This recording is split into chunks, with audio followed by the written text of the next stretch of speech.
warahmatullahi wabarakatuh. Nah, di hari Jumat ini sesuai dengan jadwal mata pelajaran kita akan belajar tematik dan PLH. Untuk tematiknya kita masih melanjutkan di subtema 3. Untuk pembelajarannya kita sudah ke pembelajaran 5 dan 6. Nah, di pembelajaran 5 dan 6 ini kita akan membahas tentang gangguan otot manusia dan ciri-ciri komik. Nah, kalau di pembelajaran 1 dan 2 kalian sudah belajar gangguan pada tulang.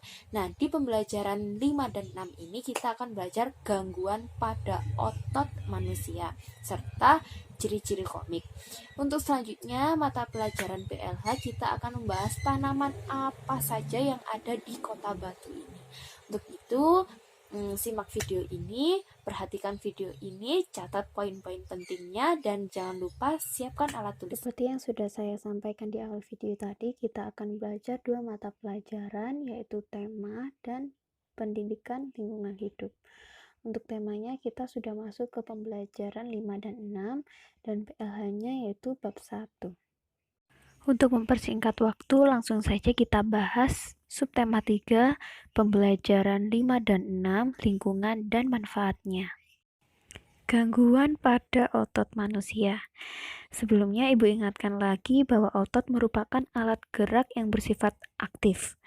Nah, otot merupakan komponen utama dalam sistem gerak.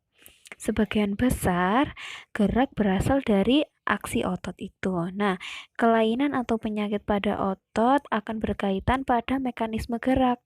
Nah, untuk macam-macam kelainan akan kita bahas satu persatu. Gangguan pada otot manusia yang pertama akan kita bahas yaitu atrofi. Kalian bisa lihat gambar di sebelah kanan atas, itu adalah contoh orang yang mengalami gangguan atrofi. Atrofi ini adalah penurunan fungsi otot dalam berkontraksi, sehingga otot menjadi kecil. Atrofi ini dapat disebabkan oleh penyakit yang namanya poliomyelitis. Dan perlu kalian ketahui bahwa gangguan atrofi ini dapat dikurangi dengan melakukan terapi kejutan listrik atau teknik pijat. Gangguan yang selanjutnya bisa kalian lihat gambar di sebelah kiri bawah, itu adalah penyakit hipertrofi.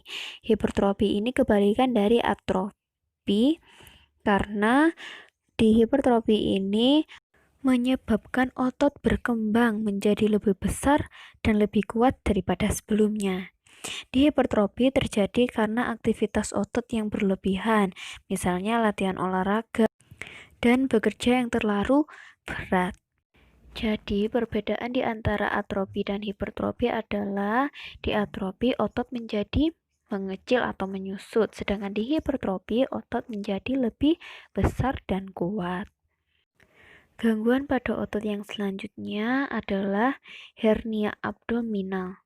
Ada yang tahu apa itu hernia abdominal? Kalian bisa lihat gambar di sebelah kanan paling atas. Itu adalah contoh orang yang mengalami gangguan tersebut.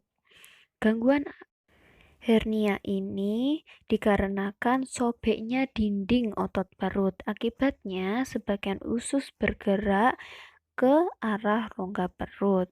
Selanjutnya ada yang namanya kram. Kalian pasti tidak asing dengan istilah kram ini. Kram atau kejang otot merupakan keadaan otot yang tidak mampu lagi berkontraksi dan dapat menimbulkan rasa sakit jika dipaksakan berkontraksi.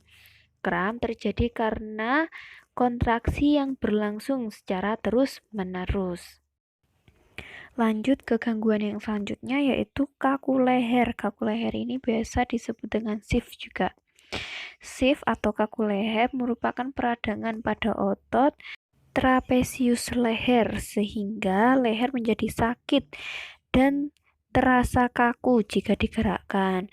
Penyebab kaku leher ini adalah karena adanya hentakan atau kesalahan gerak. Gangguan yang selanjutnya bisa kalian lihat gambar di sebelah kiri,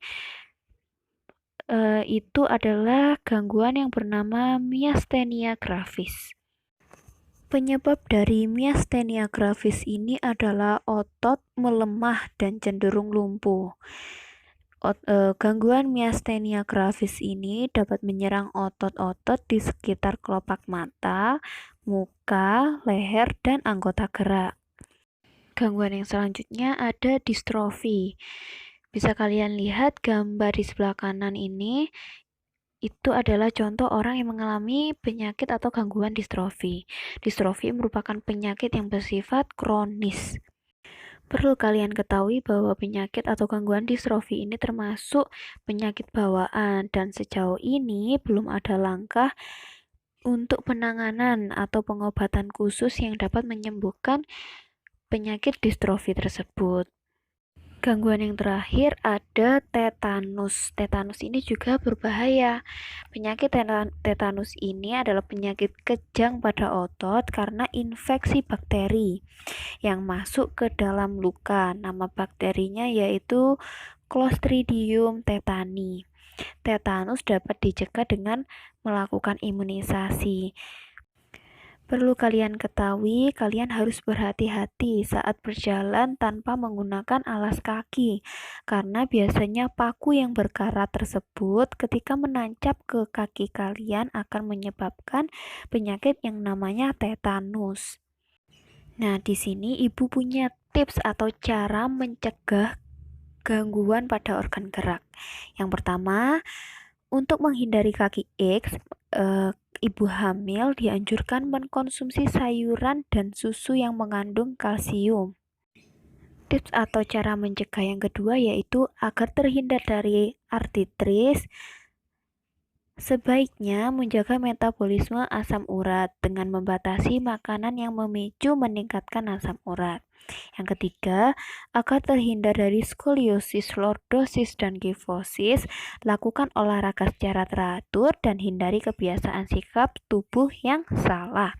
Yang terakhir, agar terhindar dari osteoporosis, dianjurkan mengkonsumsi makanan atau minuman yang mengandung kalsium dan olahraga secara teratur.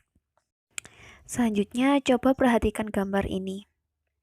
Ada yang tahu ini termasuk gambar apa? Ini adalah komik. Kalian akan belajar tentang komik di materi selanjutnya. Kira-kira seperti apa cara membuat komik dan apa saja ciri-ciri komik? Langsung saja kita bahas satu persatu. Ketika kalian ingin membuat komik, kalian tidak boleh asal membuat. Kita harus memperhatikan langkah-langkahnya agar mempermudah kalian dalam mengerjakan komik. Langkah yang pertama, menentukan proporsi. Yang kedua ada ekspresi wajah. Cara menggambar ekspresi wajah yaitu cara yang paling mudah dengan melihat wajah kita di cermin dan menggambarnya. Emosi dalam sebuah tokoh bisa digambarkan melalui gerak tubuh. Langkah yang selanjutnya yaitu action. Action ini artinya perpaduan antara emosi wajah dan sebuah tokoh komik dipadukan dengan gerakan. Tujuannya yaitu agar pembaca dapat mendeskripsikan adegan dalam cerita sebuah komik. Yang selanjutnya ada balon kata. Balon kata ini merupakan kolom percakapan atau kalimat dalam sebuah komik. Balon kata mempunyai pengaruh yang besar dalam sebuah pengekspresian kalimat. Seorang komikus juga dituntut untuk kreatif dalam mendesain balon kata. Terkadang bentuknya menyesuaikan bagaimana fungsinya, entah untuk narasi, entah untuk keterangan tempat, bunyi-bunyian, dan seruan dalam komik. Langkah yang terakhir yaitu frame. Frame ini merupakan garis batas pada panel-panel adegan komik. Bentuknya tidak harus kotak, tujuannya sebagai pembatas antara gambar satu dengan gambar cerita yang lainnya. Untuk ciri-ciri komik ada 5 poin penting yang harus kalian perhatikan. Yang pertama proporsional, kedua bahasa percakapan, ketiga bersifat kepahlawanan, keempat penggambaran watak, yang kelima menyediakan humor. Selanjutnya kita akan beranjak ke mata pelajaran lain yaitu pendidikan lingkungan hidup. Kita akan membahas tentang tanaman hias di Kota Batu.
Itu saja materi yang bisa Ibu berikan di hari Jumat ini. Semangat belajar anak-anak kelas 5. Wassalamualaikum warahmatullahi wabarakatuh.